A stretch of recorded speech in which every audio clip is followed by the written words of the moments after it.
स्वागत है सर आपका हमारे पॉडकास्ट दृष्टिकोण में। Thank you.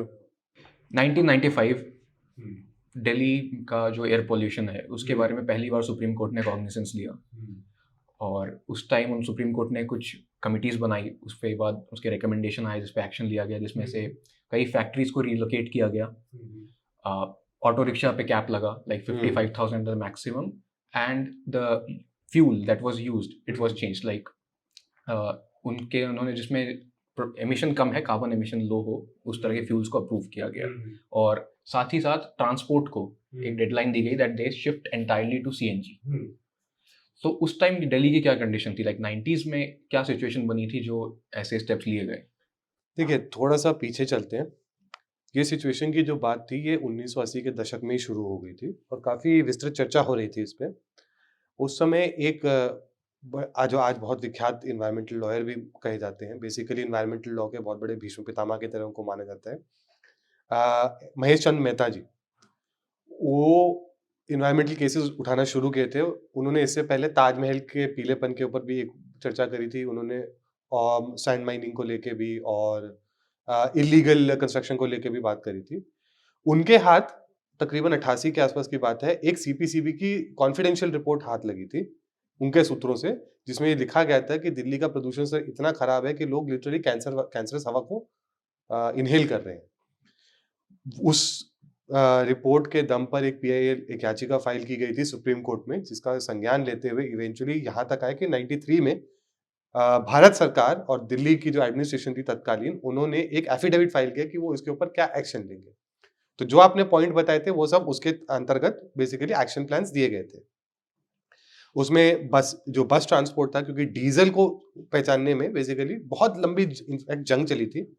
बहुत सारे जो एनवायरमेंटल ग्रुप्स थे उन्होंने आप ऐसे समझिए अपनी जान पर खेलकर एक तरह से डीजल का विरोध किया और उन्होंने उसके लिए साक्ष्य प्रस्तुत किए पब्लिक में कि डीजल कैसे हानिकारक है और उसका ऑल्टरनेटिव भी साइंटिफिक एविडेंस के साथ प्रूव करने की कोशिश करी। जान पे खेल के क्यों, मतलब? क्योंकि उनको जान से मारने की धमकियां भी आई इस बात पे। आप ये समझिए कि डीजल ऑटोमोटिव लॉबी जो होती है उसका एक बहुत बड़ा अंग था इन टर्म्स ऑफ बिजनेस। तो बिजनेस इंटरेस्ट जहां पे सीधे सीधे हर्ट हो रहा था, और दिल्ली में ट्रेडिशनली जो बसेस का भी जो आपका रहा है, प्राइवेट बसेस का जो स्पेस रहा है, उसमें भी बहुत कार्टेलाइजेशन और कैसे बोलूं गुटबाजी है। तो उसकी वजह से उस समय एक क्रिमिनल एलिमेंट भी उसमें इन्वॉल्व होता था, क्योंकि उसका जो पैसा था उसका पूरा एक चैनल होता था। खैर, सीएनजी के ऊपर आखिरकार जब सहमति बनी तो तब तक आते आते 1997 हो गया था। और जो भी उस समय दिल्ली में रहा है या बड़ा हुआ है उसको ये याद होगा कि बसें एकदम से सड़क से गायब हो गई थी और बहुत तमाशा हुआ था। कोर्ट के ऑर्डर पे सीएनजी की बसें आई और उसकी वजह से एकदम से मतलब समझ लीजिए इंप्रूवमेंट दिखना शुरू हुई, खास तौर पे एक पर्टिकुलर पोल्यूटेंट को लेके जिसे पार्टिकुलेट मैटर बोला जाता है, जो बेसिकली पार्टिकल्स होते हैं जो इनकम्प्लीट कंबशन ऑफ फ्यूल से बनते हैं। और वो मतलब क्योंकि वो एफिशिएंसी लिमिट्स होती है इंजन की और वो सब मैकेनिकल इंजीनियरिंग की बातें हैं। तो हवा साफ दिखने लगी लोगों को, तब गाड़ियों की संख्या काफी कम भी थी, अपने पर्सनल वाहन की, टू व्हीलर्स की खैर थोड़ी ज्यादा थी। इस बीच में इवन फ्यूल क्वालिटी को लेके पहली बारी बात छिड़ी थी कि भारत स्टेट स्टैंडर्ड्स आएंगे। तो उस समय यूरोपियन स्टैंडर्ड्स थे, यूरो 1 यूरो 2 के नाम से। तो पहले उनको लाया गया था, जिसकी वजह से कई लोगों की गाड़ियों को अपडेट करने में थोड़ा एक्स्ट्रा खर्चा भी हुआ ऑटोमोबाइल कंपनीज को, लेकिन वो करना पड़ा क्योंकि कोर्ट के आदेश आ चुके थे और उसकी अवहेलना करने की किसी के अंदर हिम्मत नहीं थी उस समय पे। तो ये तो मतलब उस समय की परिस्थिति बनी थी। तब में और अब में क्या फर्क आया है? आज थोड़ी जागरूकता एक तो ज्यादा है लोगों में। उस समय जो जनमानस का जो भाव था एयर पोल्यूशन को लेकर शायद कुछ भी नहीं था, क्योंकि उनको तो ये शायद समझ भी नहीं थी कि एयर पोल्यूशन कितना खतरनाक है, घातक है उनके लिए। दूसरी बात यह है कि कुछ समस्याएं ऐसी हैं जो तब भी थी और आज भी बनी है, पर वो दूसरे रूप से बन के आई है। जैसे डीजल को लेकर परेशानी आज भी बनी हुई है, खैर अब कम हो रही है, लेकिन डीजल की परेशानी ये थी कि अगर बसों से डीजल चला गया था तो क्योंकि हम प्राइस को कंट्रोल में रखते थे, तो डीजल के जो दाम थे वो पेट्रोल से सस्ते होने की वजह से लोग गाड़ियां, स्पेशली कार्स जो थे, डीजल के लेते थे। तीसरी परेशानी ये जो अब थोड़ी सी सुधरने लगी है वो ये था कि जो सीएनजी का जो नेटवर्क दिल्ली शहर को छोड़ के जो आसपास के जितने शहरी इलाके थे उनमें बहुत कमजोर था। तो उसकी वजह से जो यहाँ से जो गाड़ियां थी वो सब डीजल या पेट्रोल की ही गाड़ियां थी, और परेशानी वहीं की वहीं बनी रही, क्योंकि वो तो दिल्ली एंटर करते ही थे किसी ना किसी काम से लोग सारे। आप ये समझिए ना, दिल्ली में जितनी गाड़ियां आती हैं, एक अनुमान लगाया था दिल्ली पोल्यूशन कंट्रोल कमेटी ने, उसमें से 60 दिल्ली में जितनी गाड़ियां एक टाइम पे चल रही थी उसमें 60% गाड़ियां जो है दिल्ली के अंदर की नहीं है, मतलब ओनरशिप वो जिसे नेशनल कैपिटल राष्ट्रीय राजधानी क्षेत्र बोलते हैं उसकी ओनरशिप है। तो इफेक्टिवली बेसिकली वो एक पोल्यूशन का इंपोर्ट हो रहा है कहीं ना कहीं इस शहर के लिए स्पेसिफिकली। ये उससे पहले की बात है जो वेस्टर्न पेरिफेरल जो और ये तब करने के लिए बना। हाँ, और ये सब तब की बात है, और अभी भी कुछ हद तक अनफॉर्चुनेटली वो होता है। और सबसे बड़ी परेशानी ये हो गई कि in recent times stubble burning या पराली के जलाने की जो समस्या है वो उभर के सामने आई है, और उसके पीछे एक बहुत बड़ी कहानी है, जिसका मुख्य कारण जो होता है वो क्रॉपिंग पैटर्न के सीजन चेंज की वजह से उभरा है। 90s पे आते हैं पहले कि 90s में अगर हम देखें तो दिल्ली का जो पॉपुलेशन था वो कम था कंपैरेटिवली, आज तो जो एक्सप्लोड हुआ है जिस तरीके से, और ना लोगों के पास उतनी गाड़ियां नहीं थी, प्राइवेट कार्स नहीं थे उतने। तो फिर मेन रिसोर्स क्या था पोल्यूशन का? उस समय सबसे बड़ा जो रिसोर्स था वो बसेस को लेके था और टू व्हीलर्स को लेके था। और टू व्हीलर्स में खास तौर पे क्योंकि जो पेट्रोल से चलने वाली टू व्हीलर्स हैं, तो पेट्रोल उस समय जो हम एडिटिव यूज करते थे जिसे हम एंटी नॉकिंग एजेंट कहते हैं, जिससे कि पेट्रोल के जलने में कहते हैं ना प्रॉब्लम्स कम हो, उसकी गुणवत्ता बढ़े, फ्यूल की एफिशिएंसी की। तो वो लेड होता था, एंड लेड को सब पहचानते थे कि ये कितना घातक है, खासतौर से बच्चों के मानसिक विकास के। तो जब ये सब चल रहा था उस समय उन्होंने लेड को भी फेज आउट किया था, तो उससे भी एक फर्क पड़ा था।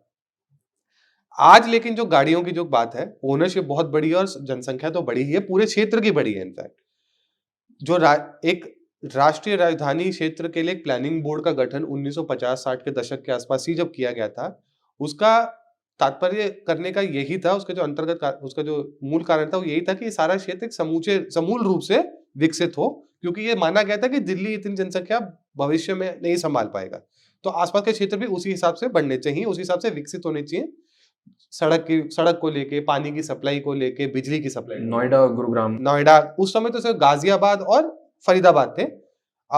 गुरुग्राम एक छोटा सा शहर क्या कस्बा के बराबर था। नोएडा तो आप ये याद रखिए 1978 के बाद बना है, और वो भी एक विशेष प्रयोजन था संजय गांधी का, जिसकी वजह से ओखला का एक एक्सटेंशन बनाया गया था। उस समय ओखला मुख्य इंडस्ट्रियल एरिया था दिल्ली का, तो नवीन ओखला इसीलिए जगह का नाम पड़ा नोएडा का तब शुरू में। तो आप तो खैर कोई इस्तेमाल भी नहीं करता। तो ये 90s का हुआ, लेकिन 90s में जो फिर पॉलिसी चेंज हुई गवर्नमेंट के डायरेक्शन पे या फिर सुप्रीम कोर्ट के डायरेक्शन पे, उससे एक आर्गुमेंट ये आता है कि प्राइवेट कार्स लोग स्विच करने लगे, बिकॉज ऑटोज पे कैप है, जो पब्लिक ट्रांसपोर्ट उन सब पे, और public transport is not very like comfortable to use, given that India में जो इकोनॉमिक क्या बोलते हैं राइज हुआ, अगर आप देखें तो पर कैपिटा इनकम लोगों का बढ़ा, प्रॉस्पेरिटी आई लेट 2000s में। हाँ। तो ये सिचुएशन और बढ़ती गई क्योंकि लोगों के पास प्राइवेट कार्स हैं। हाँ। तो फिर ये 2016 में जाके एक्सप्लोड क्यों हुआ है? अगर हमने देखा 2016 में the quality was worst, like it was an alarming sign for the first time. देखिए, आप ये बहुत अच्छा सवाल किया आपने। थोड़ा सा पीछे चल के बात करें तो जब 1993 में जो एफिडेविट सुप्रीम कोर्ट में जमा किया गया था, दायर किया गया था, उसके अंतर्गत दिल्ली में आज की तारीख में 10,000 बसें चलनी चाहिए, दिल्ली सरकार की प्राइवेट की मिला के सब तरह की, सिर्फ दिल्ली के क्षेत्र के अंदर ही। और आज भी दिल्ली में ज्यादा से ज्यादा 3,500 या 4,000 बसें ही होती हैं, और उनमें से आधी की हालत ऐसी है कि वो चल ही नहीं सकती। तो इफेक्टिवली आपकी 2,500 बसें ही दिल्ली के अंदर चल रही होती है। तो गाड़ियां लोगों की क्यों बढ़ी ओनरशिप के टर्म्स में, उसके पीछे एक बहुत बड़ा कारण ये एक वीकनेस भी रही है। अच्छा, दूसरी बात, क्योंकि सरकारें बदल रही थी उस दौर में, तो दिल्ली के लिए जो मेट्रो का प्रोजेक्ट था वो लॉन्च होने में देरी हो गई उस प्रोजेक्ट की। तो जो 1995 में शुरू होना था वो 1997 में उसकी नींव रखने का काम शुरू हुआ, क्योंकि आपको याद रखना पड़ेगा कि 93 के बाद नरसिम्हा राव जी की सरकार तो डावाडोल हो रखी थी। वो जैन हवाला और झारखंड मुक्ति मोर्चा, पता नहीं कितने करप्शन केसेस थे। बीच में यूनाइटेड फ्रंट की सरकारें थी, तो उनका तो वैसे ही वो तो पता ही नहीं वो क्या कर रही थी उस समय पे। लोगों को प्राइम मिनिस्टर के नाम भी याद नहीं। बेसिकली हाँ, वो लोगों को नंबर ऑफ प्राइम मिनिस्टर्स बढ़ा रहे थे इस देश के शायद, और कुछ नहीं कर रहे थे वो। तो इस सब के बीच में वो सब डिले हुआ। इवेंचुअली 97 के बाद नींव रखी, तो भी वो 98 में ही उसका इफेक्टिवली क्रियान्वयन शुरू हुआ, जब वाजपेयी जी वापस पावर में आए और एक स्थायी सरकार बन सकी। इनफैक्ट जो पहला उसका जो चरण था वो 2002 में लॉन्च हुआ। तो आप ये सोचिए उसके लिए, लेकिन भारत को एक्स्ट्रा लोन भी लेना पड़ा, क्योंकि जो प्रोजेक्ट कॉस्ट इनिशियली 3,000 करोड़ की रखी गई थी वो बढ़ के 10,000 करोड़ हो गई उस दौरान। 3 गुना बढ़ गई। 3 गुना बढ़ गई। पर क्योंकि इन्होंने कमिट किया था कि हम करेंगे, तो और इंडिया के लिए एक विजन भी था कहीं ना कहीं शायद वाजपेयी जी का, इन terms of a modern developed country infrastructure के टर्म्स में। और इंफ्रास्ट्रक्चर हमेशा वो सरकार का मतलब पिलर, हॉलमार्क फीचर रहा है। तो मेट्रो तो उसकी वजह से आई। लेकिन जो first and last mile connectivity जिसे हम बोलते हैं ना मोबिलिटी में, वो कभी सॉल्व नहीं कर पाए वो लोग। First and last mile connectivity को अगर मैं समझाना चाहूं, तो मेट्रो तक पहुंचने में क्या सुविधाएं, क्या साधन आपके पास उपलब्ध है, और मेट्रो स्टेशन पे उतर के वहां से वापस जो भी आपका गंतव्य स्थान है वहां पहुंचने के क्या साधन है, ये सबसे कमजोर कड़ी दिल्ली की रही है, पूरे राजधानी क्षेत्र की रही है इनफैक्ट काफी हद तक अगर आप देखा जाए। खैर अब तो आज की तारीख में तो बहुत सुधार बोलूंगा मैं, क्योंकि शेयर्ड मोबिलिटी का जो कॉन्सेप्ट है वो भारत में बहुत पिकअप हुआ है। तो आप ऐप से कोई ऑटो बुक कर लेते हैं या कैब बुक कर लेते हैं, बाइक शेयरिंग बुक कर लेते हैं, उससे बहुत फर्क पड़ा है। तब तो ये सब था ही नहीं। तो जब अब ये सारी चीजों को साथ में लेके चलते, तो आपको रियलाइज होता है कि अगर लोग चाहते भी थे शिफ्ट करना, तो उनके पास वो सुविधा ही नहीं थी कि वो इसको कर सके। सो इस वजह से भी गाड़ियों की ओनरशिप बढ़ी है। अब गाड़ियों की ओनरशिप बढ़ी तो खासतौर पे 2010-11 के आसपास जब पहली बारी पेट्रोल, आई थिंक 12 में पेट्रोल के दाम बढ़ाए गए बहुत सब्सटैंशियली। तब तक पेट्रोल के दाम जो होते थे तो हाँ, और उसमें एक और कारण भी था कि सरकार उसको जान के दबा के रखती थी। वाजपेयी जी की सरकार ने उसको डीरेगुलेट करने की कोशिश की थी एक तरह से, क्योंकि मार्केट के साथ उसको एडजस्ट करते थे। लेकिन यूपीए सरकार ने बिल्कुल नहीं छेड़ा 7 साल के लिए अपने 10 साल के कार्यकाल में। तो जब उसका झटका लगा लोगों को, तो एकदम से बहुत ज्यादा मतलब भयंकर उछाल आया। और पर डीजल को उन्होंने छेड़ा नहीं, क्योंकि उन्होंने उसको पब्लिक इंटरेस्ट बोल के कि ये खेतों के पंप को चलाने के लिए जाता है, ये बसों के लिए जाता है, उसके लिए जिसमें सब्जियां, ये ट्रक्स के लिए जाएगा, ये ट्रेनों को चलाने के लिए जाएगा। आप ये याद रखिए उस टाइम पे काफी ट्रेनें भी डीजल पे चलती थी। तो ये कारण साइड करके उन्होंने ये पॉलिसी डिसीजन लिया। उसका दुष्परिणाम ये निकला कि लोगों ने डीजल की गाड़ियां खरीदना शुरू कर दी और डिमांड बढ़ गई उसकी वजह से। इनफैक्ट आप ये सोचिए, मारुति जो कभी डीजल की गाड़ी नहीं बनाती थी, उसने डीजल का इंजन असेंबल करना शुरू किया। होंडा ने डीजल की गाड़ी निकाली, जिसने शायद अपने मतलब किसी और मार्केट में डीजल की गाड़ी नहीं निकाली थी। आप ये सोचिए किस तरह की डिमांड उछल गई थी उस समय। और यूरोपियन प्लेयर्स फिर दौड़ दौड़ के इंडिया है, क्योंकि यूरोप के जितने कार मैन्युफैक्चरर्स हैं या टू व्हीलर मैन्युफैक्चरर्स हैं जो भी, वो सब डीजल हेवी रहे हमेशा से। सीएनजी का सप्लाई का इशू बना ही हुआ था, तो सीएनजी कार्स के लिए नेसेसरली कोई शिफ्ट हो भी नहीं रहा था। इलेक्ट्रिक गाड़ियां तो उस टाइम पे खैर थी भी नहीं इंडिया में, या कहीं दुनिया में भी नहीं थी नेसेसरली मॉडल। तो ऑल दीज फैक्टर्स, इन सब ने मिलके ये एक ऐसी परिस्थिति की जिसमें गाड़ियों का बढ़ना स्वाभाविक ही था कहीं ना कहीं। आज प्रॉब्लम ये है कि अगर हम लोगों को इंकरेज करना चाहें कि आप पब्लिक ट्रांसपोर्ट की तरफ शिफ्ट करें, तो वो बहुत मुश्किल है। अगर ये प्रॉब्लम तब टैकल कर दी गई होती तो शायद संभावना ज्यादा थी। इसीलिए कई जो विशेषज्ञ हैं ट्रांसपोर्ट के स्पेस में, वो तो ये सोचते हैं कि शायद दिल्ली या मुंबई जैसे महानगर क्षेत्रों का तो कुछ हो नहीं सकता, तो छोड़ दीजिए इन टर्म्स ऑफ कार ओनरशिप। हाँ, ये है कि व्हीकल क्वालिटी को कैसे इंप्रूव किया जाए, आप इसके ऊपर जोर दीजिए अगर आपको पोल्यूशन को कंट्रोल करना है। सो दिल्ली में इंफ्रास्ट्रक्चर भी डेवलप हुआ 2000 के बाद। Major credit goes to Sheila Dikshit. तो उससे जो एक पॉल्यूशन लेवल बढ़ा, दो चीज़, एक पॉल्यूशन लेवल बढ़ा और दूसरा जो दिल्ली में लोगों की डिमांड्स बढ़ी for energy consumption, roads, everything. और उससे जो अभी का कंडीशन है कहीं ना कहीं उसमें बहुत मेजर कंट्रीब्यूटर रहा। हाँ, construction in fact is a very big contributor to pollution in Delhi NCR as a whole. Top sources में गिना जाता है, क्योंकि आपका इतनी चीजें ऐसी यूज होती हैं, एग्रीगेट्स यूज होते हैं, सीमेंट यूज होता है, तो सस्पेंशन ऑफ डस्ट तो नेचुरली है। रीसस्पेंशन ऑन द साइट एक्चुअली बहुत बड़ा इशू होता है। इनफैक्ट अगर आप जैसे अभी ग्रेडेड रिस्पॉन्स एक्शन प्लान भी पढ़े, या आप कभी भी EIA रिपोर्ट पढ़े किसी कंस्ट्रक्शन प्रोजेक्ट के बारे में, उसमें खास तौर पे बोला जाता है कि जितने भी ट्रक्स एंटर और एग्जिट कर रहे होते हैं, स्पेशली जो एग्जिट कर रहे होते हैं, उन सबके टायरों से मिट्टी को धोया जाए ताकि रिसस्पेंशन ना हो सके। सो आप समझ, और दूसरा ये कंस्ट्रक्शन साइट पे पूरा पैरापेट कवरिंग होनी चाहिए ताकि वो डस्ट एस्केप ना कर सके, मैक्सिमम डस्ट एस्केप कर सके। जो बहुत फाइन पार्टिकुलेट मैटर तो उसका तो कुछ कर नहीं सकते। बहुत टाइम तक इनफैक्ट ये इस चीज का उल्लंघन तो बहुत खुलेआम हो रहा था पूरे क्षेत्र में। वो तो क्योंकि ये ग्रेडेड रिस्पॉन्स एक्शन प्लान आया तो उसके बाद बहुत जबरदस्त सख्ती आई है, और म्युनिसिपल कॉर्पोरेशन को दिल्ली में, और जैसे नोएडा अथॉरिटी नोएडा में, गुड़गांव में जो म्युनिसिपल बॉडी है, उन सबको एक अथॉरिटी मिली कि आप पिनलाइज कर सकते हैं लोगों को इसके वायलेशन के लिए, तो थोड़ा सा सुधार हुआ है। इनफैक्ट आप ऐसे समझिए कि एमसीडी ने, मुझे याद है एक बार बोला था कि हमने 72 लाख रुपए 3 महीने के अंदर कलेक्ट कर लिए थे इसके वायलेशन के लिए, सिर्फ पेनल्टीज के। तो आप समझिए कितनी प्रॉब्लम हो रही है। और अभी भी काफी हद तक आप कभी ऐसे दिल्ली में घूमें, क्योंकि क्या होता है कि काफी सारी जो स्पेशली जो घरों की जो कंस्ट्रक्शन है बहुत अनऑर्गेनाइज तरीके से हमारे देश में आज भी राइट होती है। कोई इसमें बड़े प्लेयर्स इन्वॉल्व नहीं होते, छोटे ठेकेदार होते हैं। अब उनके उनसे ये अपेक्षा करना कि आपको ये सब पता है, वो नहीं हो सकता, नेसेसरली तो नहीं हो सकता। तो अवेयरनेस का भी एक इशू वहां पे उस लेवल पे आता है। या दिल्ली में जो मैक्सिमम अनऑथराइज्ड कॉलोनीज हैं, तो उसमें तो कंस्ट्रक्शन लाइक ऐसे ही होता है। तो ये प्रॉब्लम इनफैक्ट अनऑथराइज्ड कॉलोनीज में तो बहुत बढ़ के आती है।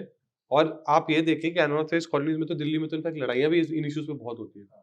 लोगों के आपस में जो मतलब जो रिश्ते में खटास आ रही है, आधी प्रॉब्लम है कि जी मेरे यहाँ पे तुमने सीमेंट रख दिया, इधर बजरी रख दी, इधर तुमने रेता रख दिया। इसी पे कितनी हाथापाइयां तक देखी हमने, जो सीसीटीवी फुटेज में दिखा रहे होते हैं कई बार, तो ये न्यूज चैनल वाले चाव से, तो आप समझ सकते हैं क्या हालत है। लेकिन बट वही है फिर की डिमांड है, लाइक व्हेन यू से कि कंस्ट्रक्शन और इन सब पे एक एक्शन लिया जाए, then the claim will come कि यू आर एंटी डेवलपमेंट, आप विकास नहीं होने देना चाहते, क्योंकि देखिए आप ये क्रिटिसिज्म करना बहुत आसान है कि आप एंटी डेवलपमेंट है। आप ये समझिए कि ये बेसिक मूलभूत प्रैक्टिसेस मेन स्ट्रीम क्यों नहीं है, इस प्रश्न को स्कर्ट करने का एक तरीका है। अब मैं ये दोष देने के लिए नहीं बोल रहा हूं, पर आप ये सोचिए कि अगर इतना पोल्यूशन स्तर, इसका 1/4 पोल्यूशन स्तर भी किसी स्पेन में, स्पेन छोड़िए, आप किसी सिंगापुर में या मलेशिया में भी पाएंगे, सारी एक्टिविटी बंद हो जाएंगी ना वहां पे हाथों हाथ। एक पराली जलाने की जैसे हमारे यहाँ समस्या होती है, सिंगापुर मलेशिया को एक सिमिलर समस्या का सामना करना पड़ता है। इंडोनेशिया में जब भी पाम ट्रीज को, पुराने ऑयल पाम ट्रीज को जलाया जा रहा होता है, या जंगलों को जलाया जा रहा होता है नई जमीनों के लिए, ऑयल पाम के लिए, उसका सारा धुआं उड़ के सिंगापुर मलेशिया को इफेक्ट करता है। तो अब वो तो लेकिन उसको लेके चिंतित है ही ना, क्योंकि वो उसको तो कंट्रोल कर नहीं सकते, लोग बहुत सारी एक्टिविटीज बंद कर देते हैं। अब आप ये तो नहीं कह सकते ना कि वो भी मतलब एंटी डेवलपमेंट है नेसेसरली। क्योंकि ये कंट्रोवर्सी जैसे आरए फॉरेस्ट वाला हुआ था, उसमें मेजर डिबेट जो आया था एनवायरनमेंट वर्सेस डेवलपमेंट का ही था, that if you are cutting trees तो उससे क्या बोलते हैं, आप एनवायरनमेंट को तो लॉस हो रहा है, और दूसरा अगर आप वो पेड़ नहीं काटते हैं तो फिर इंफ्रास्ट्रक्चर डेवलपमेंट नहीं होगा और प्राइवेट व्हीकल्स और ये सब का प्रॉब्लम बढ़ेगा। तो in both the cases the environment is there at loss. देखिए वही बात है, आपने बहुत अच्छा एग्जांपल उठाया। इनफैक्ट मैं इसके बारे में भी बोलना चाहूंगा कि जो अपोज करने वाले हैं और जो उसके समर्थक थे, दोनों ही बीच में कहीं चूक गए वार्ता करने में। पेड़ कटने हैं समझ आता है, उसके आपकी चिंता समझ आती है उस समय। आप ये देखिए ना कि अगर एक कार शेड बनने से उससे 100,000, 2,000, 3,000 गुना ज्यादा फायदा पेड़ के टर्म्स में अगर क्वांटिफाई करें, एक मेट्रो शेड से बन रहा है, तो आपको आपत्ति क्यों है? दूसरी तरफ से आपने अपना जो प्लान है कॉम्पनसेटरी एफॉरेस्टेशन जो करते हैं, जो हर प्रोजेक्ट के लिए बेसिकली एक मैंडेटरी कंडीशन होती है आज की डेट में, उसके ऊपर अपने प्लान क्लियर क्यों नहीं करते लोगों को?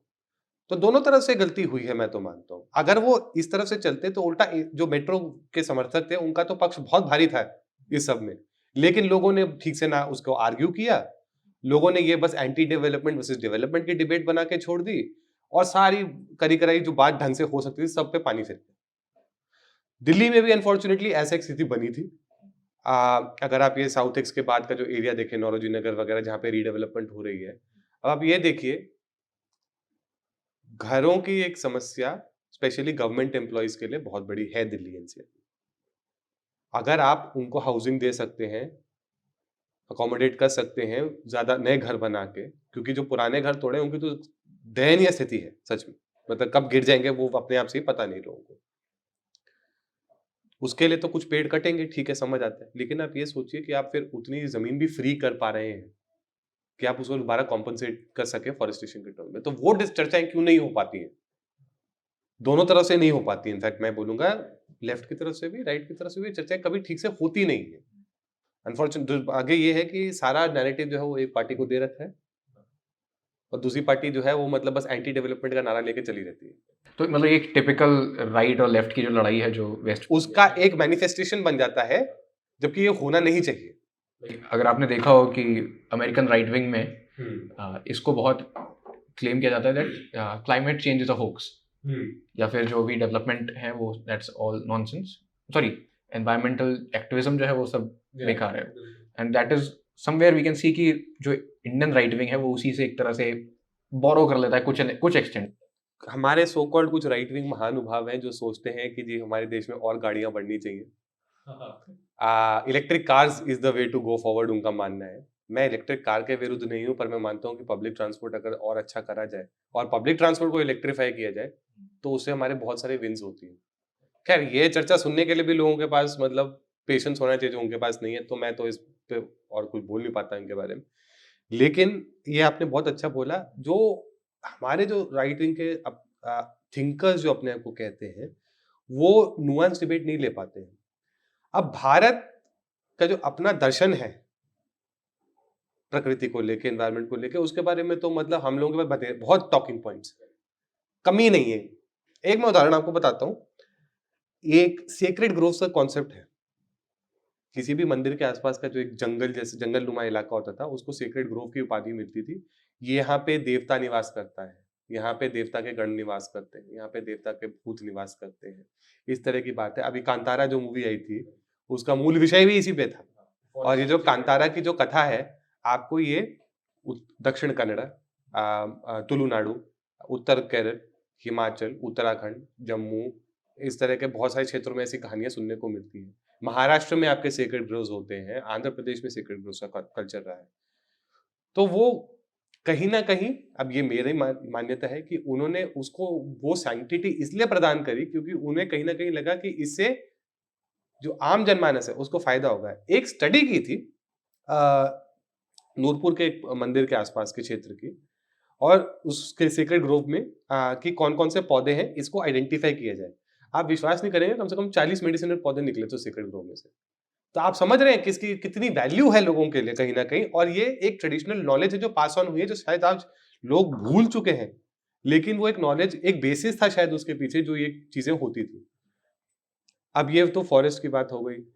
राइट विंग का अपना दर्शन, ये तो हमारी तो हिंदू धर्म के, जैन दर्शन में भी दादाबाड़ी का कॉन्सेप्ट बहुत प्रचलित रहा है। अब दादाबाड़ियां क्या होती थी? दादाबाड़ियां मुख्यतः होती थी सेक्रेड गार्डन्स, और उसमें भी इसी तरह के पेड़ पौधे लगाए जाते थे जो हमारे मतलब मनुष्य के फायदे के लिए हो सके, जैसे फ्रूट के लगेंगे या आपके मेडिसिनल प्लांट लगेंगे। तो आप ये सोचिए, ये एक दर्शन की बात है, ये एक जीवन शैली है जिसमें हम ये नहीं कहते कि आपका भला नहीं होना चाहिए, लेकिन हम कहते हैं कि भला कैसे हो और उसको कैसे मापा जाए, उसको समझने की जरूरत है। एक ऐसे में it's an attempt to build harmony, man और नेचर के बीच का एक हार्मनी क्रिएट करने का तरीका है। But then coming back to development, Delhi में डेवलपमेंट बहुत हुआ और फाइनली चोक हो गया 2016 में। सुप्रीम कोर्ट के पास जाता है शायद 2016 में ही, पहली बारी वापस घूम के जाता है, वही पुराने केस पे चल रहा है। हाँ, से जो हुआ मतलब 20 साल पहले जिस प्रॉब्लम को टैकल करने की बात हुई थी वो 20 साल बाद हुआ। इस बीच 2009 में एक एयर क्वालिटी इंडेक्स का नया रिफॉर्मुलेट किया गया। उसमें से जो आज जो स्टडी आई है उसमें पता चलता है कि since 1998 there is one study, there many studies, से लेके 2020 तक जो दिल्ली का जो पॉल्यूशन लेवल था, like Delhi was the most polluted city in entire India and to an some studies even world wide में दिल्ली रैंक करता था। फाइनली सुप्रीम कोर्ट ने एक्शन लिया, सरकारों ने एक्शन लिया और उन्होंने उनके अनुसार जो सबसे बड़ा कंट्रीब्यूटर है पॉल्यूशन का, फायर क्रैकर्स को बैन कर दिया। प्रोफेसर सचिदानंद त्रिपाठी हैं आईआईटी कानपुर के, वो एयर पोल्यूशन के क्षेत्र में इंडिया के सबसे बड़े ज्ञाता माने जाते हैं, एक्सपर्ट है, सब्जेक्ट मैटर एक्सपर्ट, उनसे बड़ा पारंगत कोई नहीं होगा शायद। अभी हाल ही में 1-1.5 साल पहले उन्होंने एक स्टडी निकाली थी फायर क्रैकर्स के इम्पैक्ट को पहचानने के लिए, कितना air pollution, specifically fire crackers, सिर्फ स्पेसिफिकली फायर क्रैकर्स पे क्योंकि वो दिल्ली एनसीआर की स्टडी पे तो 2016 की जो स्टडी जो हर जगह कोट होती है वो प्रोफेसर सचिदानंद त्रिपाठी की लैब से ही बनी है, आप समझिए, आईआईटी कानपुर के। और बहुत ही मतलब विषय के एकदम मतलब अभी इंडियन एक्सप्रेस जैसे पेपर को भी उन्होंने बहुत विस्तृत तौर पे उसके ऊपर बताया है कि कैसे मतलब दिल्ली के कारण क्या है, मूल कारण क्या है, क्या करना है। उन्होंने जो पेपर में दिखाया कि फायर क्रैकर का असर मुश्किल से 2 दिन के लिए होता है पूरे साल में, पर प्रदूषण तो आपका 365 दिन रह रहा है। अब प्रॉब्लम ये है, फायर क्रैकर वाली डिबेट बहुत अपने में दिलचस्प है, क्योंकि अगर आपने पीछे से चल के देखा कि ये कहां से आ रही है, शुरू में इसको चाइल्ड लेबर के इशू के तौर पे दिखाया जाता था। मतलब मैं इसमें बता दूं कि जब हम स्कूल में थे तो every Diwali this was a kind of a ritual कि आपको पोस्टर्स बनाने हैं और एक स्पीच देनी है असेंबली में। हाँ, और शपथ भी लेनी होगी। शपथ लेनी है, और उसमें स्पीच में स्पेसिफिक ये चाइल्ड लेबर का मेंशन किया जाता that every fire cracker industry I don't know miraculously employs only child labour. Fire cracker का ऐसे ही इंडिया की कारपेट इंडस्ट्री को तबाह किया गया था इसी इशू पे। अच्छा, इसमें क्या होता था, आप ये सोचिए कि जो सो कॉल्ड एक्टिविस्ट होते थे वो क्या गेम खेलते थे, वो लोगों को ऐसी साइट्स पे ले आते थे जहां पे फायर क्रैकर बन रहे हैं। अब हमारे देश में चलन होता है कि माएँ अपने बच्चों को थोड़ी ना छोड़ेंगे, वो आसपास खेल रहे हैं, माँ अपना बना रही है, वो ये दिखा देते थे अज्ञात लोगों की, देखिए वो बच्चे का लेबर हो रहा है। इस तरह के फोटो ऑप्स कर करके इन्होंने बेसिकली ये मिथ्या फैलाई कि चाइल्ड लेबर हो रहा था। आज की डेट में वही चीज जो है वो चाइल्ड लेबर की जगह एयर पोल्यूशन बन गई है। मापदंड चेंज कर दिया है लेकिन टारगेटिंग नहीं बंद करी है। आप कभी इस पे गौर करिए। पर जब अब हमारे पास एविडेंस है कि 2 साल के सिर्फ 2 दिन में इसका कोई असर होता है, तो हम ये डिबेट कर क्यों रहे हैं? सुप्रीम कोर्ट ने एक समय बोला था कि हमें पता है कि शायद इसका इतना असर नहीं होता है, लेकिन हम इसको ऑप्टिक्स की वजह से बैन कर रहे हैं। एक्चुअली स्टेटमेंट ये था कि आप मतलब ये कहा गया था that you don't need an IIT report to prove कि फायर क्रैकर्स का कितना पोल्यूशन होता है। वो तो है। देखिए, अब ऐसी भी बातें जब करी है इन्होंने, तो आप सोच सकते हैं मतलब कितना अवैज्ञानिक तरीके से सुप्रीम कोर्ट ने भी अपनी तरफ से इस विषय को प्रस्तुत किया है और उसके साथ डील किया है उसके साथ।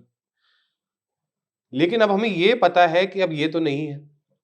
आईआईटी की रिपोर्ट ने क्या फैक्टर्स पहचाने थे, वो फैक्टर्स बेसिकली सबके सारे साइंटिफिक कम्युनिटी द्वारा वेल एक्सेप्टेड है। ट्रांसपोर्ट सेक्टर सबसे बड़ा, कंस्ट्रक्शन और debris management, waste management Delhi NCR में बहुत बड़ी प्रॉब्लम है, उसका भी बहुत बड़ा योगदान है। और एक विषय जो आपने बताया 2016 में जो एकदम से किक ऑफ हुआ, पराली को जलाने का। पर वो पराली का जो जलाना है वो भी सिर्फ पूरे साल के अगर टाइम फ्रेम में देखा जाए तो उसका भी 15 या 20% का ही कंट्रीब्यूशन पूरे साल के लिए बनता है। और उसके कारण क्या थे, अगर आप वो समझने की कोशिश करें कि ये क्यों होना शुरू हुआ, तो आपको समझ आएगा कि कैसे पूरे एक एक्टिविस्ट नेक्सस कितनी चीजों पे चलता है और कैसे उसको मतलब इंटेंशन कुछ और होता है लेकिन प्रॉब्लम कुछ और क्रिएट करता है।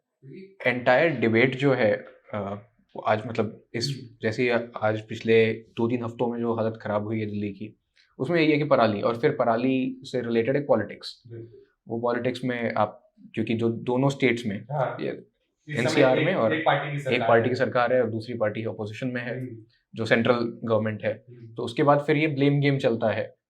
गिवन दैट सेंट्रल गवर्नमेंट का ही ये शायद ऑर्डर था कि जो पराली जलाने वाले किसानों पर कार्यवाही ना की जाए, जो उन्होंने कार्यवाही के ऑर्डर किए थे सुप्रीम कोर्ट के आदेश पे, लेकिन उसको उन्होंने किसान कानून के संशोधन के मुद्दे में चर्चा में वापस ले लिया। अब ये क्यों हुआ, लेकिन इस पे थोड़ा सा पीछे चलते हैं। 2014-15 की बात है, उस समय कैप्टन अमरिंदर सिंह मुख्यमंत्री होते थे और एक विषय बहुत गंभीर रूप से परेशान कर रहा था पंजाब को, फॉलिंग ग्राउंड वाटर टेबल का। कुछ लोगों ने पैरवी करी कि अगर हम धान की खेती जो पंजाब में होती है उसका पीरियड अप्रैल की जगह जून से शुरू कराएं, क्योंकि पानी तब जून के बाद जून के अंत से बारिशें शुरू होती है पंजाब में, तो जो ग्राउंड वाटर का स्तर है वो गिरने से रुकेगा और गिरने से रुकेगा। कई जगहों पे, मालवा जैसी जगहों पे तो इतना गिर चुका है कि पानी में यूरेनियम आ रहा है। इनफैक्ट आप ये समझिए इतना, क्योंकि जब ग्रीन रेवोल्यूशन हुआ, मालवा किस साइड है? साउथ मालवा बेसिकली है सदर्न पंजाब, बट आपका जैसे जिसमें लुधियाना जैसी जगह आती है, या आपका भटिंडा आता है।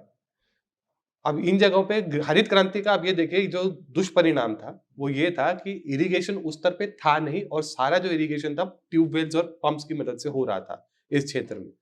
तो ग्राउंड वाटर का गिरना तो स्वाभाविक था, और इस स्तर तक गिर गया कि मालवा में देखिए ऐसी बात, यूरेनियम निकला, लोगों को और कैंसर के केसेस भी बढ़ने लगे उस क्षेत्र में, पेस्टिसाइड, इस तरह के रेडियो एक्टिव एक्सपोजर्स और बहुत कारणों से। एक जो आमिर खान का शो आता था, हाँ, उसमें जो कैंसर ट्रेन की बात करी थी, उसमें पेस्टिसाइड की ही बात करी थी। खैर, उसमें ये ग्राउंड वाटर के इशू को टच नहीं किया गया। आप ये देखिए, ये भी एक बात है बड़ी। खैर, तो 80 के दशक में ही दिख रहा था कि परेशानी शुरू हो रही है। आप ये सोचिए कि 80 के दशक में एक बहुत प्रोमिनेंट एग्रीकल्चर इकोनॉमिस्ट, जो आज भी इंडिया के बहुत प्रोमिनेंट एग्रीकल्चर इकोनॉमिस्ट माने जाते हैं, पंजाब एग्रीकल्चर यूनिवर्सिटी के वीसी भी रह चुके हैं, सरदारा सिंह जोहल जी। बहुत ही मतलब एमिनेंट नाम है, वर्ल्ड बैंक, एफएओ, उस तरह के इंस्टीट्यूशन के साथ भी काम कर चुके हैं, और गवर्नमेंट ऑफ इंडिया को बहुत साल एडवाइस भी किया उन्होंने। उन्होंने तभी बोल दिया था कि क्रॉप डाइवर्सिफिकेशन जरूरी है, क्योंकि पानी की प्रॉब्लम बनेगी आगे चल के। उन्होंने एक प्रोग्राम भी निकाला था 200 करोड़ की लागत का 80 के दशक में, और वो चंद्रशेखर जी ने अपेरेंटली एज प्रधानमंत्री अप्रूव भी कर दिया था, लेकिन उनकी सरकार भी गिर गई और वो प्रोग्राम ठंडे बस्ते में वापस चला गया था। तो वो क्रॉप डाइवर्सिफिकेशन में मूलतः वो क्या चाह रहे थे कि आप चावल और गेहूं से हटाएं किसान को, और दूसरे क्रॉप्स, दाल, ऑयल सीड्स, इस तरह की चीजों पे शिफ्ट करें, जो टेम्पररी कॉम्पनसेशन होगी उसकी, जो लॉस होगी उसको हम एक फंड के थ्रू कॉम्पनसेट करेंगे किसान के लिए। और उस समय लागत 200 करोड़ ही बन रही थी, और आज की डेट में अगर उसकी बात करें तो इतनी बड़ी लागत है, कोई अफोर्ड नहीं कर सकता। कोई एस्टिमेट है? आप लगा लीजिए, मतलब 4-5 हजार करोड़ रुपए की बात है। पंजाब का जो रेवेन्यू है वही 15,000 करोड़ है, तो आप लगा लीजिए वो तो 1/3 ऑफ इट्स रेवेन्यू के बराबर है। करेक्ट। और जो पंजाब की जितनी मंडी फीस से कलेक्शन होती है वो 5-5.5 हजार करोड़ रुपए है। मतलब एंटायर ऑफ दैट विल, उसको पूरी तरह वहां लगाना पड़ेगा, तब भी चांसेस है कि वो पूरी तरह सक्सेसफुल ना हो सके। तो वो तो दिक्कत है। खैर, आगे चल के जब ये पानी की बात अमरिंदर सिंह जी की सरकार में, तो कुछ सरकारी अधिकारियों ने ये पैरवी करी कि आप इसको शिफ्ट करें, और ट्रायल बेसिस पे उन्होंने करके दिखाया कि पानी का स्तर गिरने से रुका है, by shifting some part of the land in terms of cropping paddy to June. उसका दुष्परिणाम लेकिन क्या है, अब ये देखिए, जब आप अप्रैल में करते थे तो आपको खरीफ का सीजन खत्म होता था आपका अक्टूबर के आसपास, अक्टूबर से पहले खत्म हो जाता था, तो आपका 1 महीना होता था जब आप रबी की फसल लगा सकेंगे। हाँ। आज की तारीख में क्योंकि इतना आपने उसको आगे शिफ्ट कर दिया है, तो जो गैप है दोनों के बीच में मात्र 2 या 3 हफ्ते रह जाता है। उससे जो रबी फसल की जो जो सोइंग करनी है, वो तो सारी आपको पैडी भी हटानी है, आपको स्टबल भी हटानी है, आपको जमीन को भी टर्न करना है वापस, और फिर आपको बुआई भी करनी है। आप ये सोचिए कि इतनी सारी चीजें इतने कम टाइम में करनी है, 2 से 3 हफ्ते में। और मशीन जो है, जो चाहिए उनके लिए, ज्यादातर किसान पंजाब, हरियाणा, वेस्टर्न यूपी में अफोर्ड ही नहीं कर सकते। पंजाब का किसान सबसे ये बहुत बड़ा एक मिथ्या है इनफैक्ट, क्योंकि पंजाब के जो किसान है ज्यादातर सबसे प्रॉस्परस किसानों में से एक सबसे बड़े ऑन पर कैपिटा बेसिस, लेकिन जो असलियत है वो पर कैपिटा में भी 10 से 15% है बेसिकली, जो 90% इनकम लेके बैठे हैं। आप ऐसे समझिए, जो ज्यादातर किसान है वो छोटे किसान है, 2 एकड़ की जमीन है, 3 एकड़ की जमीन है, वो ऑलरेडी कर्जे में डूबा हुआ है, वो कहां से मशीन अफोर्ड कर पाएगा? किराए पे भी मशीन नहीं मिल पाती, क्योंकि वो मशीनें है ही नहीं पंजाब में। अब बड़ा किसान तो कर लेगा, अब हरियाणा में क्या, क्यों ये कम हुआ है और पंजाब में क्यों नहीं हुआ, उसके पीछे यही कारण है कि हरियाणा में जो बड़े किसानों ने उठाया, एक मार्केट क्रिएट की गई थी पराली के लिए, दूसरे एंड पे पेपर मिल्स और बायोमास ब्रिकेट्स वगैरह करके, और सप्लाई साइड पे, मतलब जो मशीन की सप्लाई की साइड की बात करी, तो जितने बड़े किसानों ने मशीनें ले रखी थी उन्होंने उसको रेंट पे देना शुरू कर दिया फॉर फ्री। बस उनकी शर्त ये थी कि ये सारा जो पराली है हम उठा के ले जाएंगे। अच्छा, मतलब जो बेसिकली इनकम वो पराली से कमा रहे हैं उसमें, तो उससे मतलब विन विन सिचुएशन क्रिएट हुई है। अनफॉर्चुनेटली पंजाब में ये नहीं हो पाया, क्योंकि पंजाब में वो मशीन्स खरीदने के लिए डिमांड हो रही है कि सब्सिडी और दी जाए हमें। अब बड़ा किसान सब्सिडी मांगे तो ये समझ नहीं आता। खैर, केंद्र की सरकार ने बोला है कि हमने वो उस तरह की जो फाइनेंशियल सपोर्ट देनी है जो चाहिए थी स्टेट को, हमने ऑलरेडी ग्रांट कर रखी है, प्रदान कर रखी है, लेकिन अमरिंदर सिंह जी की सरकार हो कांग्रेस वाली उस टाइम पे, या अभी आम आदमी पार्टी की सरकार हो भगवंत मान जी की, दोनों में से किसी ने इस पे कोई सख्त कदम अभी तक ना उठाए। पीनलाइज तो करने की तो बात छोड़ दीजिए, खैर वो तो बहुत राजनीतिक मुद्दा होता है इनके लिए, जो वो करेंगे नहीं। पर ये मशीन को सप्लाई कराने में क्या दिक्कत है, क्या अड़चन है, यही नहीं समझ आ रहा अभी तक मुझे। और कई जगह पे तो ऐसा भी दिख रहा है कि कुछ कुछ जगह पे जहाँ पे मशीनें ली हैं कॉमन सेंटर्स में, something called a harvest common machine centres, जो भारत की सरकार की एक वो है योजना है, जिसमें कि बेसिकली किराए पे किसान उठा सकते हैं कॉमन मशीन सेंटर से, या फिर किसी और से एक ऐप के माध्यम से। तो वो भी नहीं चल रहा पंजाब में, वो that link is also broken. अब छोटा किसान करेगा क्या इतने कम टाइम में करने के लिए? उसके पास कोई चारा नहीं है अनफॉर्चुनेटली, जलाने के अलावा। अब ये देखिए, यही बात है, किसान को भी एक प्रॉब्लम है। खैर ये मैं नहीं बोलूंगा, एक राजनीतिक मुद्दा इसको बनाया हुआ है, उसमें कोई दो राय नहीं है, लेकिन ज्यादातर जो किसान है अनफॉर्चुनेटली वो राजनीतिक नजरिए से अपने आप को उसके साथ खड़ा हुआ देखते ही नहीं है। उनकी तो बस प्लेन मजबूरी है कि इसको हटाए कैसे हम। आप अगर कल को जाके कोई सोल्यूशन उनको दे दें, वो आपको बोलेंगे प्लीज कर दीजिए हमारे लिए। मुद्दा तो है ही यही कि मतलब ये खुद कैसे सॉल्व करें, क्योंकि उनको भी पता है कि उनकी जमीन के लिए खतरनाक है वो। इतने शॉर्ट टाइम में इतनी ऐश डिपॉजिट भी सॉइल के लिए नेसेसरली अच्छी नहीं होती। करेक्ट।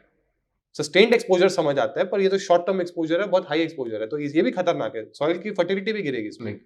अगले 5 से 10 साल में इसका उसका परिणाम तो ऑलरेडी दिख रहा है ना, कितने सालों से हमने ऑलरेडी फर्टिलाइजर डिपेंडेंट बना के सॉइल को वीक कर दिया है इस सारे क्षेत्र में।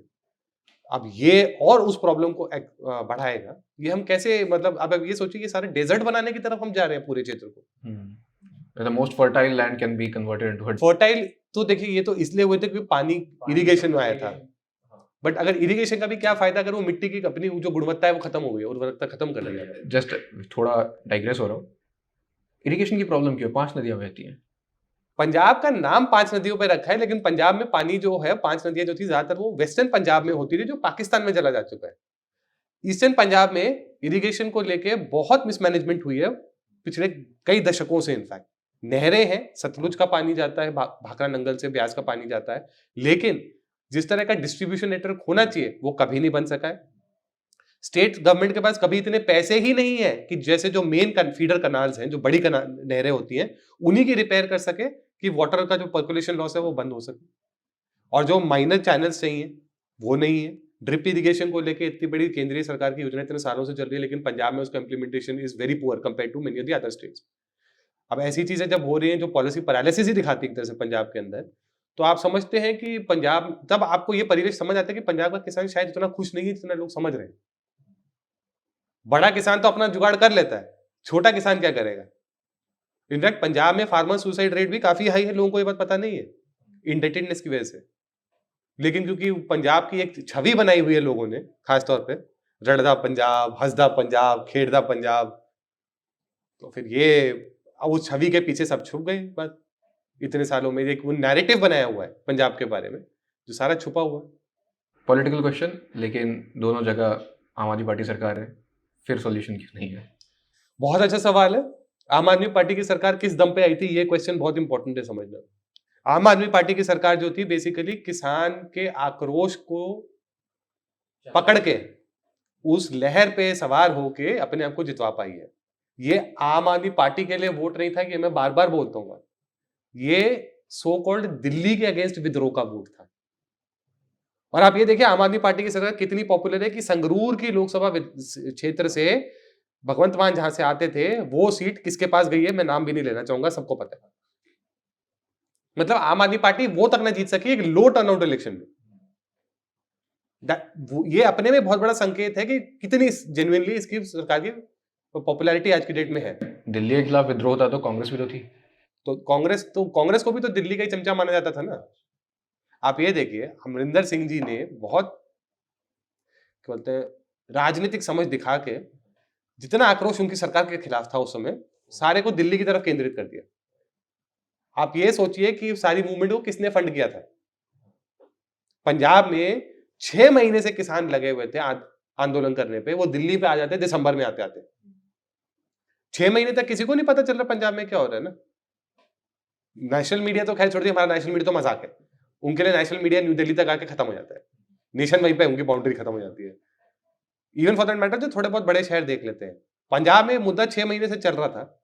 उस समय पंजाब की विधानसभा जो कांग्रेस के हाथ में थी, उन्होंने रेजोल्यूशन भी पास किया कि इस कानून को हम नकारते हैं और स्वीकारते हैं। उसके ऊपर एक संशोधन किया ताकि ये कानून लागू ना हो सके, जो ये कानून उस समय चर्चा में। खैर, पंजाब के करने का कारण एक बहुत अच्छा वो भी था कि उनकी बहुत बड़ी जो रेवेन्यू है वो मंडी फीस से आती थी, तो मंडी सिस्टम क्यों तोड़ने देंगे वो? एज ए स्टेट गवर्नमेंट आप क्यों तोड़ने देंगे? आप ये सोचिए, जब रेवेन्यू इतना डिपेंडेंट है उस पर। लेकिन जो उससे जहर डाला गया पूरे मामले में, अच्छा ये देखिए, जो कानून के जो शुरू में जितने भी प्रोटेस्टर थे, उसमें कोई रिलीजियस प्रोफाइल डोमिनेंट नहीं था नेसेसरली, लेकिन हवा लगती रही, हवा लगती रही, हवा लगती रही, गलतियां होती रही, और उसने एक सांप्रदायिक शक्ल भी ले ली और एक राजनीतिक शक्ल भी ले ली इवेंचुअली। कौन कौन से किसान नेता थे उस समय, किसी को अगर याद भी हो, जो धरने पे बैठे हुए थे दिल्ली में? एक दो नाम लूंगा मैं। एक था मोर्चा जो था, जिसका नाम था उग्रहण मोर्चा करके। उसका जो हेड था वो एक नक्सली होता था किसी जमाने में, मैं नाम भूल रहा, डॉक्टर है वैसे।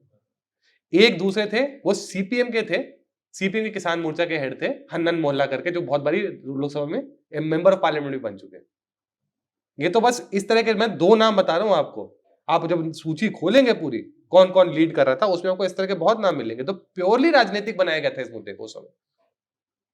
और सुप्रीम कोर्ट की बाद में जब रिपोर्ट आई थी, उसके बाद कानून के विड्रॉल के बहुत महीनों बाद, जितने फार्मर्स का सर्वे किया गया था, 70% फार्मर्स एक्चुअली इस कानून के फेवर में थे, कानून के संशोधन के फेवर में थे। तो उस समय लेकिन ये रिपोर्ट क्यों नहीं खोली गई, ये भी एक सवाल उठता है।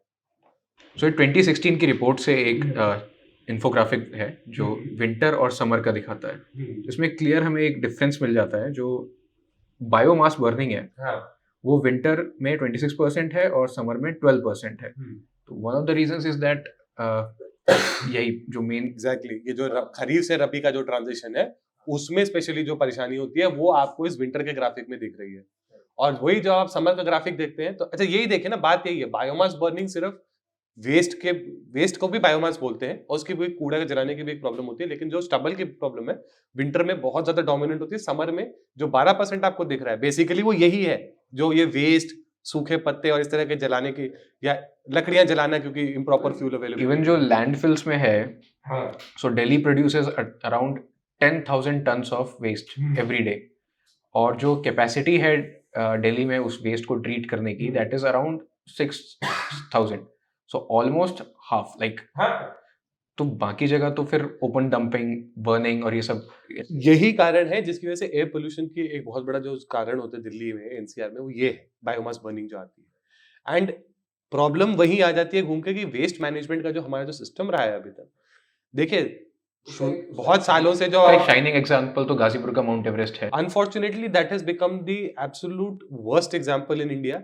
एंड इसलिए भी थोड़ा सा गुस्सा आता है कभी कभी सोच के, क्योंकि अगर आप देखें तो बेस्ट एग्जांपल भी इंडिया के अंदर है दिखाने के लिए कि आप वेस्ट मैनेज कर सकते हैं। आप इंदौर जाइए, आप पुणे जाइए, they have shown exemplary behaviour in this area. बस पता नहीं दिल्ली में क्यों नहीं हो पाता है। वहीं वहां पे भी राजनीति दुनिया यहाँ की घुसेड़ी हुई है सबने मिलकर। वो बोलते हैं जी हम हमारी सैलरियां नहीं रिलीज करते हैं, म्यूनिसिपल कॉर्पोरेशन वाले। वो बोलते हैं जी आप हमारे को 5th पे कमीशन की सैलरियां दे रहे हैं। वो आम आदमी पार्टी बोलती है कि आपने, बीजेपी ने तो भ्रष्टाचार मचा रखा है। आपको जो करना है करिए, लेकिन जनमानस को इतनी असुविधा मत दीजिए कि लोग परेशान हो जाए इस हद तक कि आप इस प्रॉब्लम को सॉल्व नहीं करना चाहते हैं। इसका तो मतलब यही होता है कि कोई प्रॉब्लम को सॉल्व नहीं करना चाहता अनफॉर्चुनेटली। और जबकि आप जैसे बात करें प्राइवेट लेवल पे, सब लोग बोलते हैं कि हाँ हमें पता है ये दिक्कत है, लेकिन इसको सॉल्व कैसे करें?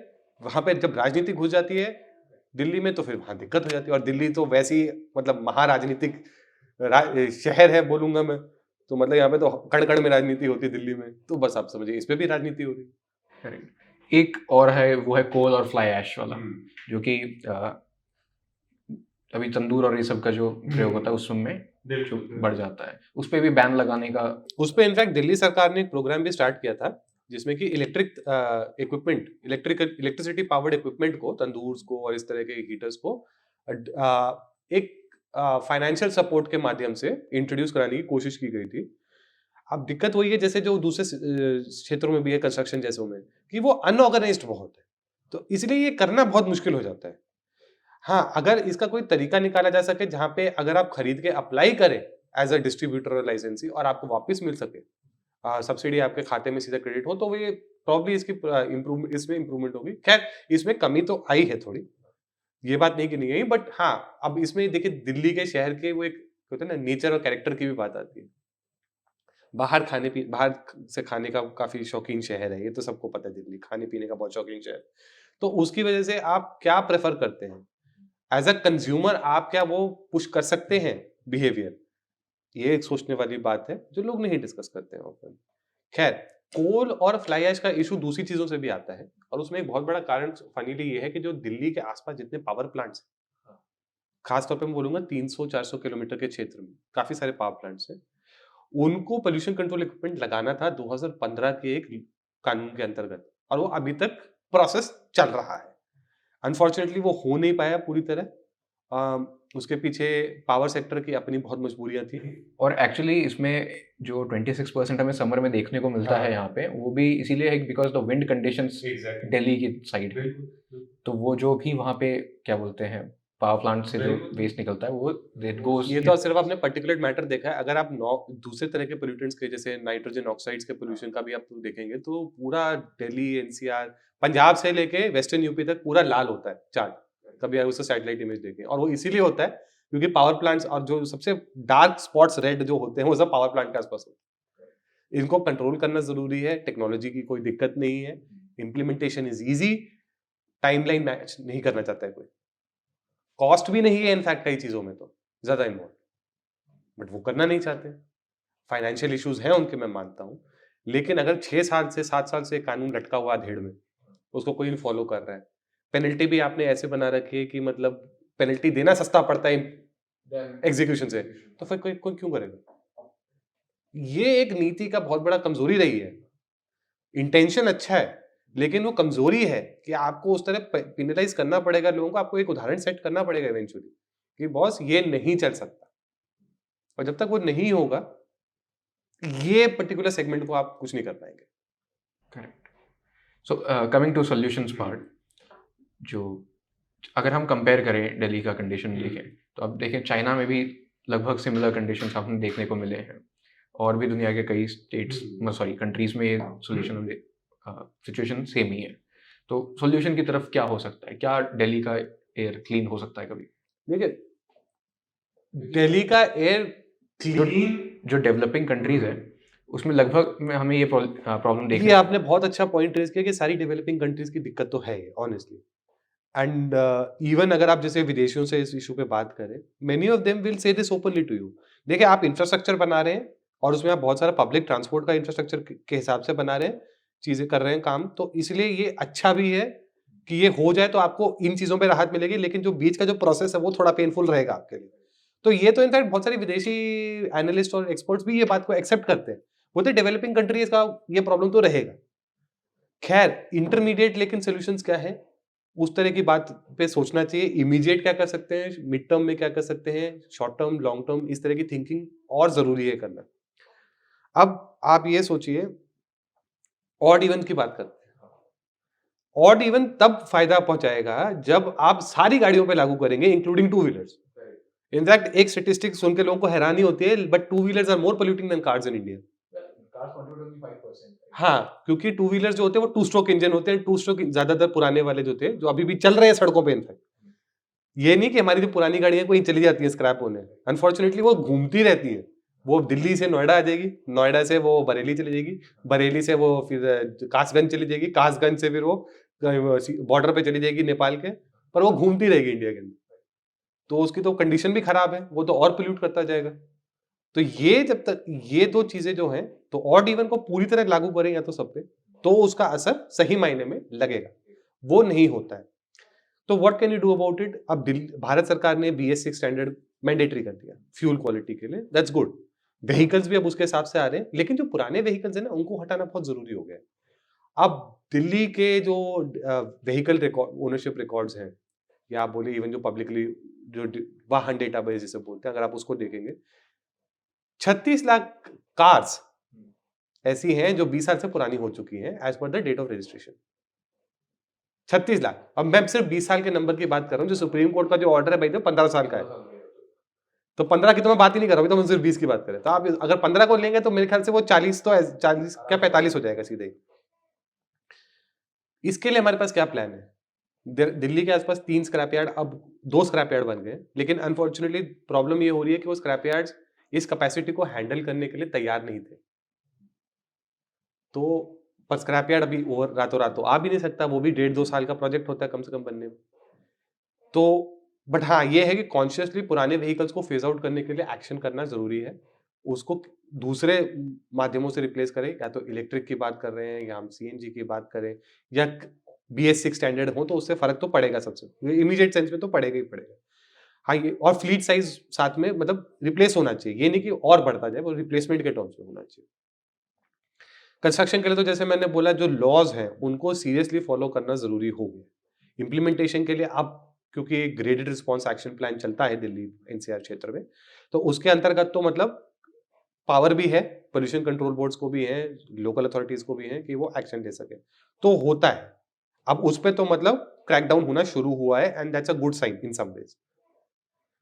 स्टबल को लेके जो प्रॉब्लम है ना, लेकिन वो बड़ी कॉम्प्लिकेटेड है और पॉलिटिकल है, क्योंकि जो क्रॉप डाइवर्सिफिकेशन हम डिजायर करते हैं, जो हम इच्छा करते हैं जिसकी, वो इतना आसानी से नहीं हो सकता।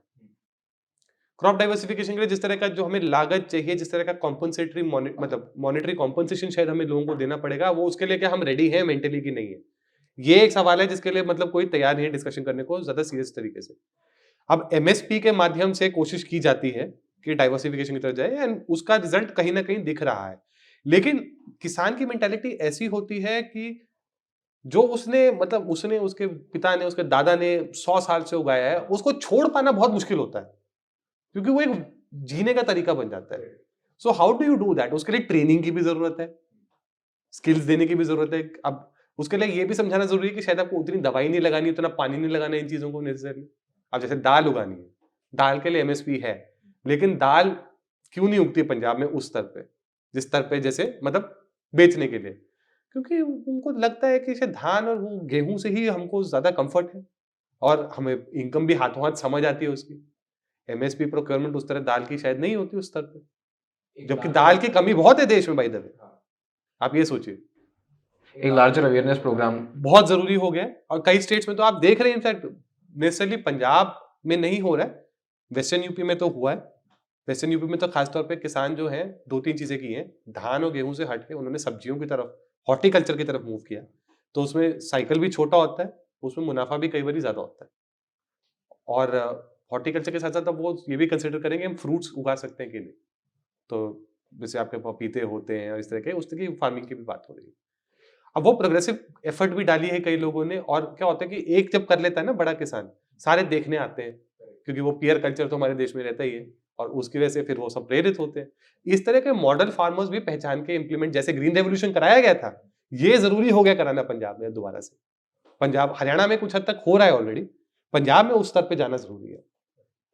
तो ये तो क्रॉप डाइवर्सिफिकेशन के टर्म्स में बात आई। बाकी रही अब आपकी बात वेस्ट बर्निंग की। वेस्ट एक ऐसा मुद्दा है which is actually the easiest to solve. फिर कैसे सॉल्व होगा?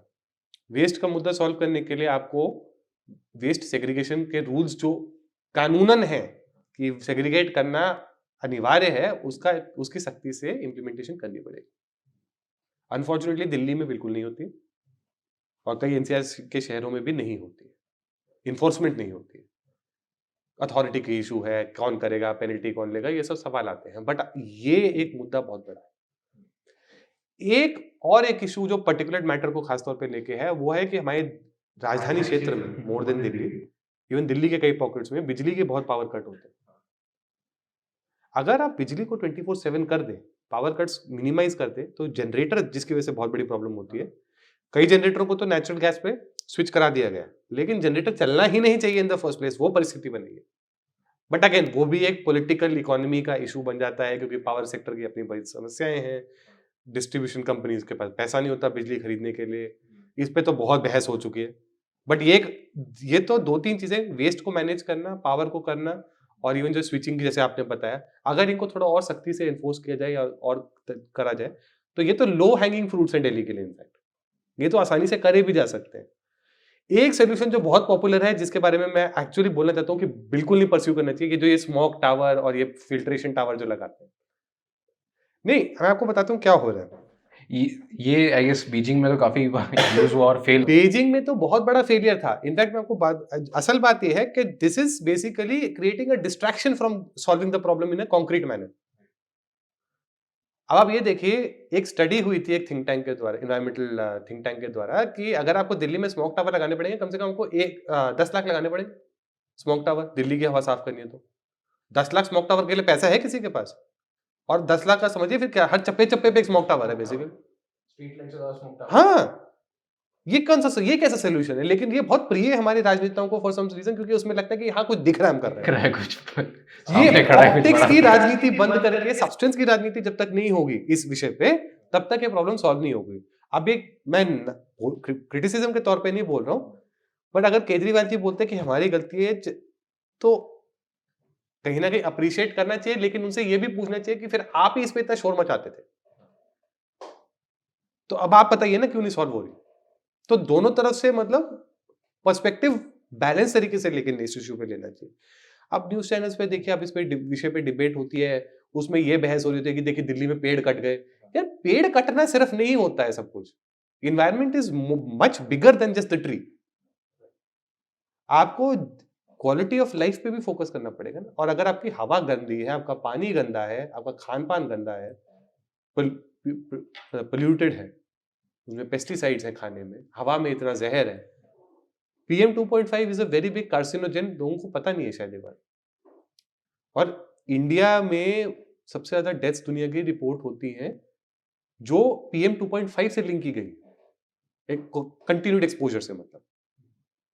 तो यू शुड रियलाइज कि बॉस ये स्थिति डेमोग्राफिक डिविडेंड डिजास्टर ही बनेगा, इकोनॉमिक ग्रोथ हार्म ही होगी अगर आप इस प्रॉब्लम को टैकल नहीं करते। अच्छा, टैकल करने से भी तो इकोनॉमी को फायदा होगा ना, टेक्नोलॉजी के लिए जॉब्स क्रिएट होंगी, आपका फार्मिंग में इनकम क्रिएट होगी, आपका वेस्ट मैनेजमेंट में रेवेन्यू जनरेट होगा। आप ये सोचिए ना, ऐसी चीजें जब तक हम नहीं करेंगे seriously, they will not and needs to be done like political level पे विल के साथ। अब कुछ उम्मीदें पॉजिटिव भी हुई हैं, ऐसा नहीं बोलूंगा नहीं हुई है, लेकिन और बहुत कुछ हो सकता है, मैं तो ये मानता हूं। जैसे एक नेशनल क्लीन एयर प्रोग्राम चल रहा है इंडिया में, उसमें एक टारगेट भी दे रखा है कि 30% की कटौती हम चाहेंगे एक पीरियड के अंदर। खैर कोविड की वजह से सारा वो आगे पीछे हो गया था, तो अभी भी चल रहा है, लेकिन उस तरह के टारगेट्स और होने चाहिए, क्योंकि दुनिया के जो मानक हैं हमारे मानक से बहुत नीचे है एयर क्वालिटी। तो ये भी पहचानना पड़ेगा हमें कि हमें क्या चाहिए at the end of the day. और personal behaviour at the last, basically आपकी चॉइसेस सब डिटरमिन करेंगी। आप पब्लिक ट्रांसपोर्ट लेते हो कि नहीं लेते हो, आप शेयर्ड मोबिलिटी यूज करते हो कि नहीं करते हो, इस तरह के सवाल जब तक आप एड्रेस नहीं करेंगे तब तक, और इसको आंसर नहीं करेंगे visibly through your own action, ये प्रॉब्लम शायद कभी नहीं जा सकती। सो फाइनली एक इन सबसे हटके एक टॉपिक पे, ऑन अ ग्लोबल स्केल जो पॉपुलेशन है दुनिया का, that grow on an exponential basis after 1800s, और उसी के साथ जो एक नीड है, एनर्जी कंजम्पशन है, वो भी एक्सपोनेंशियली बढ़ा। सो जो रिसोर्सेस है, क्या सस्टेनेबल है इस तरह के पॉपुलेशन को हैंडल करने के लिए ग्लोबली? क्योंकि अभी भी अगर आप डेवलपिंग कंट्रीज देखें तो there are continents left which is yet to be called into developing. Africa ही देख लीजिए, अफ्रीका के बहुत बड़े हिस्से हैं जो वहाँ बहुत समस्या है। So they and why should they be left behind in when it comes to getting development? तो इज न्यूक्लियर एंड इलेक्ट्रिक, क्या यही फ्यूचर है? देखिए, कंट्रोवर्शियल पॉइंट है मेरी तरफ से, लेकिन मुझे लगता है कि at some level eventually nuclear को हमें और सीरियसली लेना पड़ेगा। न्यूक्लियर सुनने में खतरनाक लगता है, लेकिन अगर आप उसके बेनिफिट्स देखें इन terms of energy output efficiency end of course जो वेस्ट, फाइनल वेस्ट जनरेशन जो बहुत ही कम होता है, तो कहीं तो वो स्टैंड आउट करता है। लेकिन न्यूक्लियर किस तरह यूज हो, ये अपने में एक सवाल है। क्या न्यूक्लियर को मेन सोर्स ऑफ एनर्जी बनाए या फिर रिन्यूएबल सोर्सेज को मेन सोर्स ऑफ एनर्जी बनाए, न्यूक्लियर को उसका बैलेंसर बनाए, ये एक सवाल जरूर रहेगा। Can we also go to an all electric future? देखिए, पॉसिबिलिटी बहुत हाई है। अगर आप अपने जीवन को आज की तिथि में थोड़ा गौर से समझें, ऐसी कोई चीजें जो आप इलेक्ट्रिसिटी के साथ नहीं कर सकते। आप यातायात भी इलेक्ट्रिसिटी के दम पे कर सकते हैं, आप खाना भी इलेक्ट्रिसिटी से बना सकते हैं। आपको इंडक्शन प्लेट्स का क्या कॉन्सेप्ट है? यही है ना। आपकी लाइटिंग तो है ही है जो जरूरत है। So you can move the entire lifestyle electricity पे। Do you want to do that? उसके लिए क्या हमारी कैपेसिटी है हैंडल करने की? ये सवाल है जो अभी ना के फॉर्म में आते हैं, आज से 20-30 साल बाद हाँ के फॉर्म में आते हैं। और इसमें बहुत बड़ा जो रोल है वो कहीं ना कहीं एनर्जी स्टोरेज का होगा। अगर एनर्जी स्टोरेज और मेन स्ट्रीम होती है, किस तरह होती है, वो हाइड्रो के फॉर्म में होती है, बैटरी के फॉर्म में होती है, डिबेट जारी है, लेकिन वो पिकअप हो रही है। और अगर वो हो जाती है, एक क्रिटिकल मास तक आती है, उसके और कॉस्ट गिरती है उसके साथ साथ, जो ऑलरेडी स्टार्ट हो गया है, you have a totally electric future also. वो अलग बात है कि अगर जैसे एविएशन करना है, शिपिंग करनी है, ये ऐसे स्पेसेस है जहां पे नेसेसरी इलेक्ट्रिसिटी शायद नहीं काम आएगी, but those are very niche areas again. Yes, and maybe it will change, but अभी जो हमें समझ आ रहा है टेक्नोलॉजी असेसमेंट करके, ये एरियाज में तो इलेक्ट्रिसिटी काम नहीं आ सकती। इवन फॉर दैट मैटर, जो आपकी बहुत बड़ी फ्लीट जो अगले 15-20 साल रहेगी, वो भी इलेक्ट्रिक नहीं हो सकती ना नेसेसरली पूरी तरह। मतलब आप टेक्निकली कर सकते हैं, लेकिन वो होंगी नहीं। कॉस्ट इशू होगा, टेक्नोलॉजी इशू होगा, कंपैटिबिलिटी इश्यूज होंगे, तो उनको चलाने के लिए भी तो कुछ चाहिए ना फिर हमें। तो you will have to play the devil in some way. Maybe you want to move to cleaner forms of, say, liquid fuels. Maybe you want to move to more of CNG. CNG तो एक ऐसी चीज है जो आप waste से भी generate कर सकते एक कमेंट सीएनजी पे ये था कि there was a study which claim CNG गाड़ियों के आने से दिल्ली में जो PM10 लेवल था, that felt marginally, whereas carbon monoxide level था वो हाई हो गया। और उसके पीछे बहुत बड़ा कारण ये था कि जो इनएफिशिएंट बर्निंग होती है, जो सीएनजी बसेस शुरू में जो लाई गई थी टेक्नोलॉजी, उस समय की बसेस खास तौर पे जो थी, they were not so efficient in terms of their process output. खैर, आज जो सीएनजी टेक्नोलॉजी है, इट इज फार सुपीरियर। तो अगर वो सारी बसेस अभी पूरी तरह रिप्लेस हुई नहीं है अनफॉर्चुनेटली, तो ये दिक्कत तो रहेगी। हाँ, traffic congestion coupled with natural atmospheric conditions, उसकी वजह से भी बहुत पोल्यूटेंट्स जनरेट होते हैं सीएनजी के फ्यूम्स में से। तो वो एक डेफिनेटली एक चैलेंज है। इसीलिए CNG just is the best choice, ये मैं नहीं बोलूंगा। It is definitely one of the options we have to at least tackle some of the problems, is the way I would like to put it. And इसीलिए I always say public transport को augment करना बहुत जरूरी है। It will not be anti development यार। At the end of the day you have to realise, किसी Colombia के एक शहर के मेयर ने बोला था, development for me will not be when people will go by cars, there will be more cars on the road. Development will be when the rich people are going by buses in my city. ये thinking लाना बहुत जरूरी है। आज के सबसे rich Nations जो हैं, चाहे वो कॉलोनियल हिस्ट्री की वजह से बने हो, कैसे हो, नेदरलैंड जैसे शहर है, डेनमार्क जैसे शहर है, 60% पीपल यूज साइकिल्स। मैं ये नहीं बोला कि दिल्ली में साइकिल चलाना आसान है, मैं ये बिल्कुल नहीं बोलना चाह रहा हूँ। What I am trying to say is कि वो साइकिल जो है वो इंटीग्रेट होती है पब्लिक ट्रांसपोर्ट के साथ। तो पब्लिक ट्रांसपोर्ट उतना अच्छा है वहां पे, ट्रैम्स हैं, ट्रेन्स हैं, मेट्रोज हैं, बसेज हैं, जो एनेबल करती है सिस्टम को, नेटवर्क पूरा क्रिएट करती है। वो जरूरी है समझ। So there is a possibility of entire world to be on electric. Yes, definitely. मतलब ऑल इलेक्ट्रिक फ्यूचर की संभावना है, डेफिनेटली है। न्यूक्लियर के साथ ये आता है ना दैट जो material like uranium and the rare earth metals that it is required to produce them. Uranium के अलावा भी ऑप्शंस हैं। अभी India I hope picks it up again. एक थोरियम रिएक्टर का प्रोग्राम था इंडिया का, एंड थोरियम की कमी हमारे पास है नहीं technically. We have sufficient thorium जो हमें 300 साल तक चला सकता है। वो अलग बात है कि वो थोरियम रिएक्टर का स्टेज क्या है किसी को नहीं पता। एक पायलट होना था, वो आज तक उसका कोई डेटा नहीं निकला पब्लिकली, तो we don't know what's the status with that. एक न्यूक्लियर प्लांट भी तो बंद हुआ था शायद इंडिया, उसमें सॉरी प्रोटेस्ट हो रहा था। वो कुडंकुलम का जो था वो रशिया के साथ बनाया गया था। अब ये भी, वो भी purely driven by vested groups. उसी तरह के वेस्टेड ग्रुप्स इस समय एक पोर्ट का प्रोजेक्ट केरला में बंद करके बैठे हुए बाय द वे। तो समझ जाना चाहिए लोगों को कि मैं किसकी बात कर रहा हूँ। But eventually nuclear will have a role to play देखिए, अगर आप लार्जर एनर्जी पॉलिसी के डोमेन में बात करेंगे ना, आप किसी को डिस्काउंट नहीं कर सकते।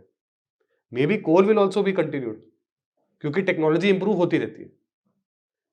And theoretically it is possible to remove all carbon dioxide emissions from coal, all pollutants from the flue gas that comes out from a coal power plant.